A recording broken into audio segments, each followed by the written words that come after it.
ഇനി മുംബൈ ഇന്ത്യൻസിന്റെ മലയാളി താരം വിഘ്നേഷ് പുത്തൂരിനെ കുറിച്ച് ഇന്നലെയും നമ്മൾ സംസാരിച്ചതാണ്.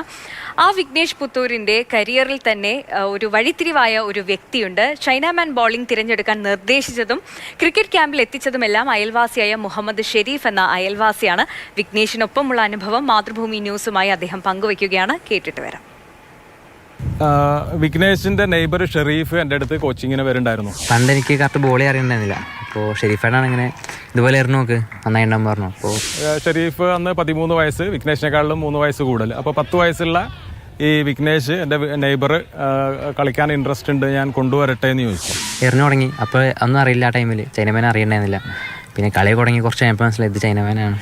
അതെ, വിഘ്നേഷും വിഘ്നേഷിൻ്റെ കോച്ചുമെല്ലാം പറഞ്ഞ ഷെരീഫ് വിഘ്നേഷിൻ്റെ കരിയറിൽ തന്നെ ടേണിംഗ് പോയിൻ്റായ ചൈനമാൻ ബോളിങ്ങിലേക്ക് വിഘ്നേഷ് എത്താൻ കാരണക്കാരനായ ആ മുഹമ്മദ് ഷെരീഫാണ് മാതൃഭൂമി ന്യൂസിനൊപ്പം ചേരുന്നത്.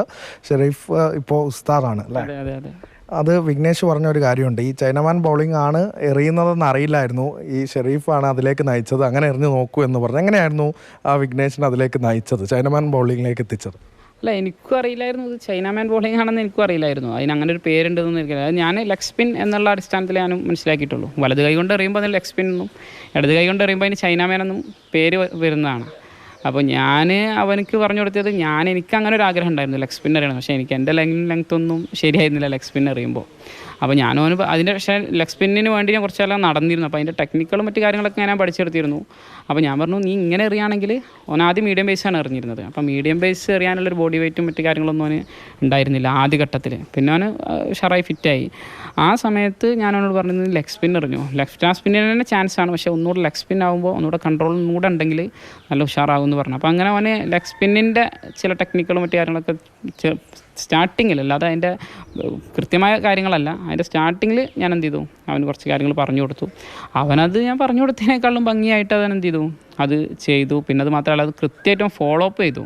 വിഘ്നേഷിൻ്റെ അച്ഛനും അമ്മയായാലും കോച്ചായാലും ഒക്കെ താങ്കളുടെ പേര് പരാമർശിക്കുന്നുണ്ടായിരുന്നു. അപ്പോൾ എങ്ങനെയാണ് വിഘ്നേഷിൻ്റെ ഒപ്പം ഉണ്ടായിരുന്ന വിഘ്നേഷിൻ്റെ കരിയറിൻ്റെ തുടക്കത്തിൽ സ്വാധീനിക്കാൻ പറ്റിയത്?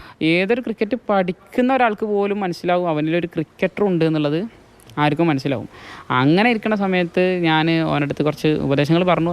ഇങ്ങനെ ക്യാമ്പൊക്കെ ഉണ്ട്, ഇതിലൊക്കെ പോയാൽ നല്ല എന്ത് ചെയ്യും, ഉയരത്തിലേക്ക് എത്താൻ പറ്റും. ഒരു ക്രിക്കറ്റർ ഓൾറെഡി എന്നിൽ ഉണ്ട് സംസാരിക്കട്ടെ എന്ന് വെച്ചാൽ അങ്ങനെ സാറിൻ്റെ അടുത്ത് സംസാരിച്ചു, അവരുടെ വീട്ടിൽ സംസാരിച്ചു. പിന്നെ ഞങ്ങൾ ഒരുമിച്ച് തന്നെ ആയിരുന്നു. പിന്നെ ഞാൻ അണ്ടർ-19 ലെവലിൽ കളിച്ചു, ഓന് അണ്ടർ-14 ലെവലിലും കളിച്ചു. പിന്നെ ഓന് ഉയർന്നു പോയി. എനിക്ക് അണ്ടർ-19 ഇല്ലാത്ത പെർഫോമൻസ് ഉണ്ടായിരുന്നില്ല. അവർക്ക് അണ്ടർ-14 നല്ല പെർഫോമൻസ് ആയിരുന്നു. അത് സ്റ്റേറ്റ് ലെവലിലെത്തി, ക്യാപ്റ്റനായി, വൈസ് ക്യാപ്റ്റൻ, അങ്ങനെ ഓരോ ഇതിലേക്ക് എത്തി. 16 കളിച്ചു.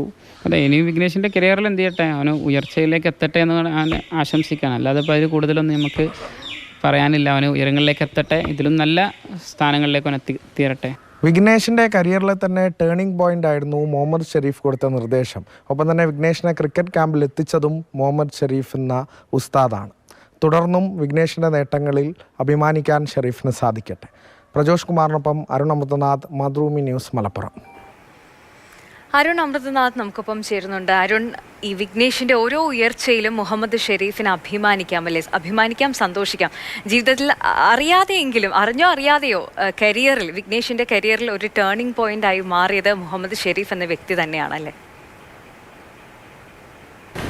സന്ധ്യ, നമ്മൾ ആദ്യം ഈ വിഘ്നേഷിനെ കാണാനെത്തുന്നത് IPL മുംബൈ ഇന്ത്യൻസ് ടീമിൽ സെലക്ഷൻ ലഭിച്ചു എന്ന വാർത്ത അറിഞ്ഞപ്പോഴാണ്. അന്ന് ഈ വിഘ്നേഷ് പറഞ്ഞൊരു കാര്യമുണ്ട്, ഈ ചൈനമാൻ ബൗളറാണല്ലോ, അപ്പോൾ ചൈനമാൻ ബൗളിംഗ് ആണ് ചെയ്യുന്നതെന്ന് അറിയില്ലായിരുന്നു, ഇങ്ങനെ ഈ ഒരു രീതി പരീക്ഷിച്ച് നോക്കൂ എന്ന് പറഞ്ഞത് ഷെരീഫ് എന്ന് പറയുന്ന അയൽവാസിയായിരുന്നു ഈ കരിയറിൻ്റെ തുടക്കത്തിൽ എന്നുള്ളതാണ്. അന്നേ നമുക്ക് ആ പേര് സ്ട്രൈക്ക് ചെയ്തിരുന്നു. പിന്നെ ഇന്നലെ ഈ വിഘ്നേഷിൻ്റെ അരങ്ങേറ്റ മത്സരത്തിന് ശേഷം 2 തവണ നമ്മൾ ആ പേര് ആവർത്തിച്ച് കേട്ടു. വിഘ്നേഷിൻ്റെ അച്ഛനും അമ്മയും പറയുന്നുണ്ട്, വിഘ്നേഷിൻ്റെ കോച്ച് വിജയകുമാറും പറയുന്നുണ്ട്. അങ്ങനെയാണ് നമ്മൾ ഈ ഷെരീഫിനെ തേടി എത്തുന്നത്, ഷെരീഫിനെ തേടി പോകുന്നത്.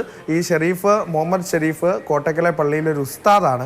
ഈ വിഘ്നേഷിൻ്റെ കരിയറിൻ്റെ തുടക്കം മുതൽ തന്നെ ഇവർ ഒരുമിച്ചായിരുന്നു ക്രിക്കറ്റ് കളിച്ചുകൊണ്ടിരുന്നത്. അപ്പോൾ വിഘ്നേഷിനോട് ഈ നിർദ്ദേശം കൊടുത്തത് ഷെരീഫാണ്. ഈ left handle leg spin try ചെയ്ത് നോക്കൂ എന്ന് പറഞ്ഞു. അതാണ് ചൈനമാൻ ബോളിംഗ് എന്ന് പറയുന്നത്. അത് വിഘ്നേഷ് പിന്നീട് അങ്ങനെ പരിശീലിച്ചു വന്നു. പിന്നെ വിഘ്നേഷിനെ ക്രിക്കറ്റ് ക്യാമ്പിൽ, ഈ വിജയകുമാറിൻ്റെ ക്രിക്കറ്റ് ക്യാമ്പിൽ എത്തിക്കുന്നതും ഷെരീഫായിരുന്നു. അപ്പോൾ ഓരോരുത്തർക്കും ഉണ്ടാകുന്ന ഒരു വിജയകഥയിൽ പറയാൻ ഇത്തരത്തിലുള്ള വഴിത്തിരിവുകളുണ്ടാവും. അത്തരത്തിലൊരു വഴിത്തിരിവ് തന്നെയായിരുന്നു ഷെരീഫ് എന്ന് പറയുന്ന ഇപ്പോഴത്തെ ഉസ്താദായിട്ടുള്ള വിഘ്നേഷിൻ്റെ ഒരു സഹതാരമായിരുന്നു. അല്ലെങ്കിൽ പോലും വിഘ്നേഷിന് അത്ര ടേണിംഗ് പോയിന്റ് സമ്മാനിച്ച ആൾ തന്നെയാണ് ഷെരീഫ് എന്ന് പറയുന്നത്. ഷെരീഫിനെ ഏറെ അഭിമാനിക്കാം ഈ നേട്ടത്തിൽ. ഒപ്പം തന്നെ ഷെരീഫിനെ നമുക്ക് അഭിനന്ദിക്കാം എന്ന് കൂടി പറയാം സന്ധ്യ. തീർച്ചയായും, അതായത് വിഘ്നേഷിന്റെ പേരിനൊപ്പം മുഹമ്മദ് ഷെരീഫിന്റെ പേര് കൂടി ഇങ്ങനെ പറഞ്ഞു കേൾക്കുമ്പോൾ ഒരുപാട് സന്തോഷം തോന്നുന്നുണ്ടായിരുന്നു.